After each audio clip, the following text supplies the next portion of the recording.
di-subscribe ya. Selamat menonton. Halo semuanya, ketemu lagi. Kali ini kita akan membahas materi untuk mata kuliah mikrobiologi. Dan hari ini kita akan mempelajari materi tentang virus. Nah, sebelum kita masuk dalam materi, kemampuan akhir yang diharapkan untuk materi hari ini adalah bahwa mahasiswa dapat menjelaskan hal-hal di bawah ini, yaitu apa itu virus, struktur dan replikasi virus, klasifikasi virus, dan bakteriofag. Virus adalah parasit mikroskopik yang menginfeksi sel organisme. Virus merupakan suatu partikel yang sampai saat ini masih sering diperdebatkan statusnya, apakah ia termasuk makhluk hidup atau benda mati. Virus dikatakan sebagai benda mati karena ia dapat dikristalkan, sedangkan virus dikatakan makhluk hidup karena virus dapat memperbanyak diri atau replikasi dalam tubuh sel inang. Virus merupakan materi genetik yang dapat bereplikasi hanya di dalam sel hidup atau sel inang.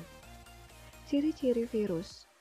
Secara umum, virus memiliki sifat hidup atau seluler, yaitu memiliki asam nukleat, namun tidak keduanya, hanya salah satunya. Apakah hanya DNA atau asam deoksiribonukleat atau hanya RNA, asam ribonukleat.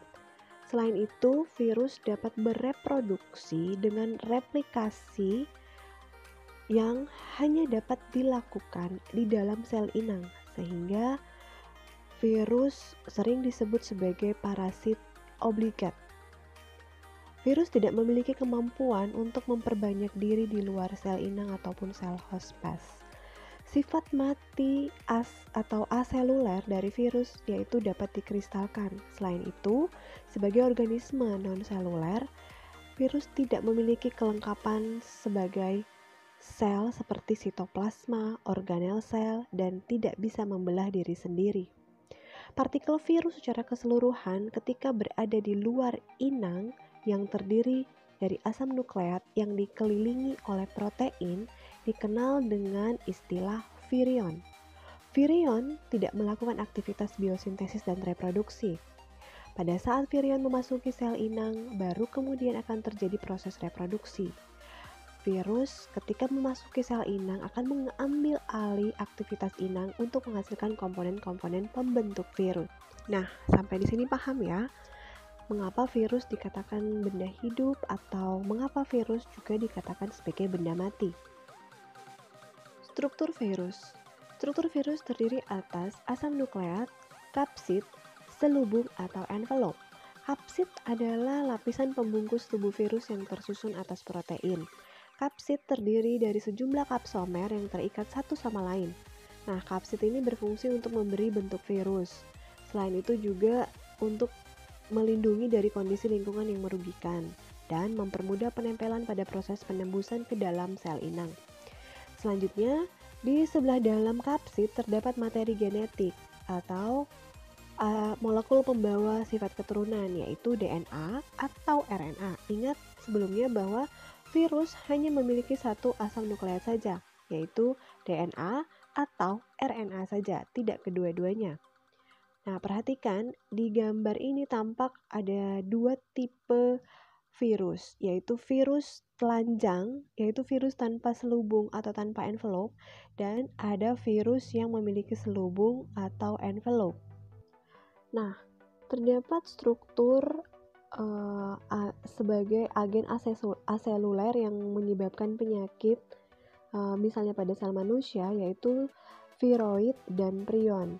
Nah, viroid merupakan struktur yang hanya terdiri dari asam nukleat saja tanpa protein yang membungkusnya. Sedangkan prion merupakan pembawa penyakit menular yang hanya terdiri dari protein tanpa asam nukleat. Sampai di sini saya harap kalian bisa memahami apa yang disebut dengan virion, viroid, dan apa itu prion. Selanjutnya ini contoh gambar yang menunjukkan struktur virus di bawah mikroskop elektron. Gambar yang ini menunjukkan virus yang memiliki selubung, contohnya ini pada virus influenza. Nah, virionnya itu memiliki diameter sekitar 80 nanometer dan memiliki banyak bentuk. Nah, sedangkan untuk vaksinnya virus ini dengan diameter 350 nanometer. Nah, gambar yang sebelah kanan ini menunjukkan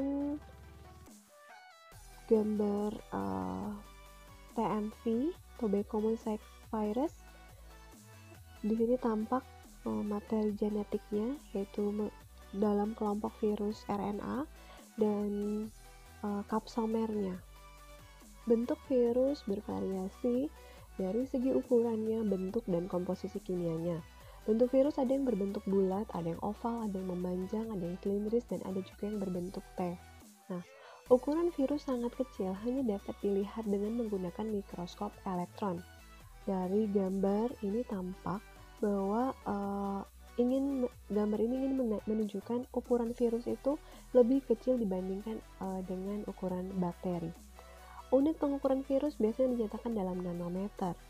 Nah, virus cacar merupakan salah satu contoh virus yang memiliki diameter yang besar, yaitu diameternya berkisar antara 200 nanometer. Sedangkan virus polio termasuk virus yang kecil, hanya berukuran 28 nanometer.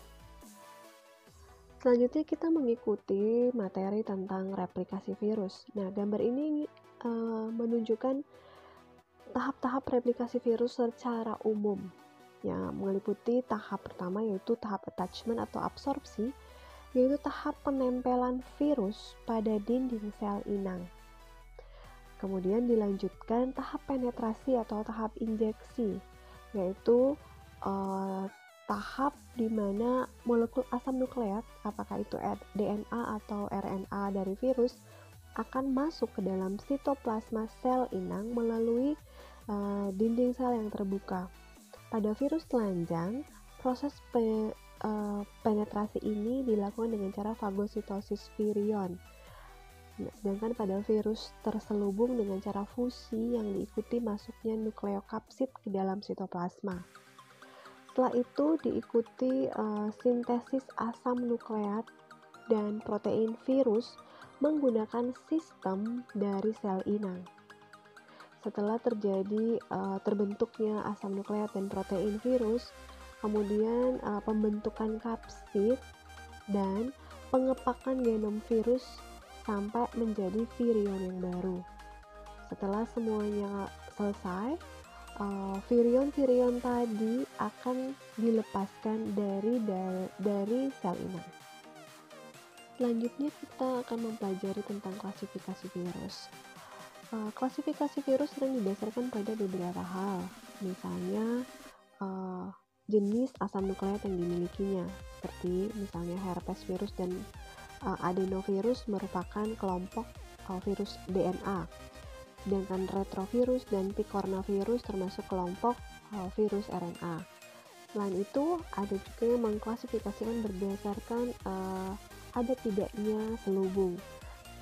Herpes virus dan retrovirus merupakan kelompok virus yang memiliki selubung, berbeda dengan adenovirus dan picornavirus yang tidak memiliki selubung atau merupakan virus telanjang.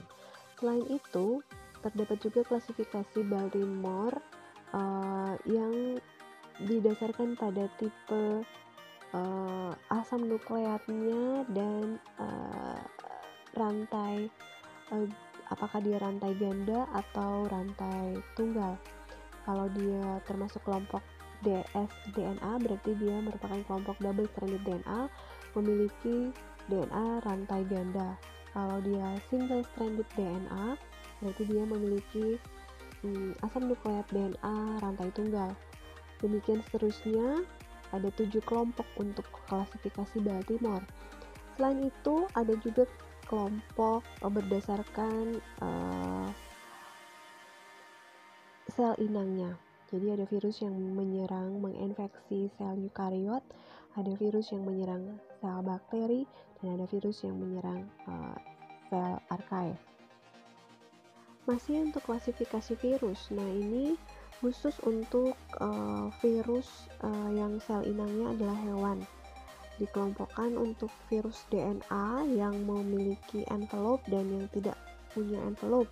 Demikian juga kelompok RNA, virus RNA, ada yang virus RNA yang telanjang yaitu single stranded RNA picornavirus dan double stranded RNA reovirus. Kemudian RNA virus yang memiliki selubung.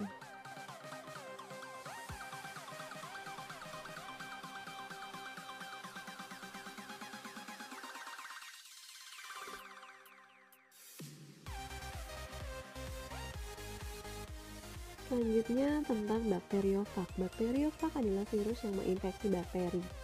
Nah, struktur bakteriofag terdiri atas kepala dan ekor. Kepala virus ini berisi asam nukleat dan diselubungi oleh kapsid. Kapsid tersusun atas satu unit protein tadi yang sudah kita pelajari di awal, yaitu disebut dengan kapsomer. Sedangkan ekornya, stabut ekor adalah bagian yang berupa jarum yang berfungsi untuk menempelkan tubuh virus pada sel inang. Ekor ini melekat pada kepala kapsid. Nah, salah satu contoh bakteriofag adalah virus T4 yang menyerang bakteri Escherichia coli. Selanjutnya, replikasi bakteriofag. Terdapat dua siklus hidup bakteriofag, yaitu siklus litik dan siklus lisogeni. Pada prinsipnya, tahap-tahap dari replikasi bakteriofag ini sudah kita pelajari secara umum pada replikasi virus sebelumnya. Tahap-tahap replikasi bakteriofag meliputi tahap absorpsi atau attachment, kemudian diikuti tahap penetrasi, selanjutnya tahap sintesis dan replikasi, diikuti pematangan ataupun perakitan virion yang baru, dan tahap lisis. Untuk siklus hidup litik. Siklus hidup litik itu disebabkan ketika ketahanan sel inang yang diserang itu lebih lemah daripada daya infeksi virus. Akibatnya sel inang akan pecah dan mati, dan virion-virion baru yang dihasilkan akan dilepaskan dan selnya akan lisis.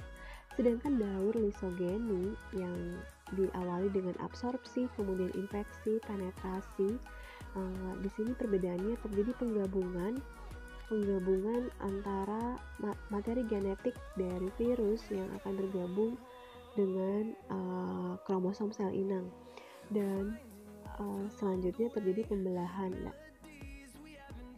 Daur lisogeni terjadi ketika pertahanan tubuh inang itu lebih kuat daripada daya infeksi virus. Pada daur ini, sel inang masih bisa bereproduksi secara normal dan tidak akan langsung pecah, akan tetapi DNA virus bakteriofag ini akan berinteraksi dengan kromosom sel inang membentuk profag. Saat sel inang yang mengandung profag tersebut membelah diri, barulah profag akan diwariskan ke sel berikutnya. Silakan kalian pelajari lebih lanjut melalui gambar. Demikianlah kita telah mengikuti materi tentang virus sebagai pembahasan dalam mata kuliah dasar-dasar mikrobiologi kali ini. Kita telah mengikuti pembahasan tentang struktur, replikasi, klasifikasi virus dan bakteriofag. Saya harapkan video ini dapat bermanfaat bagi kita semua, dan apabila ada komentar atau pertanyaan bisa diisi dalam kolom komentar.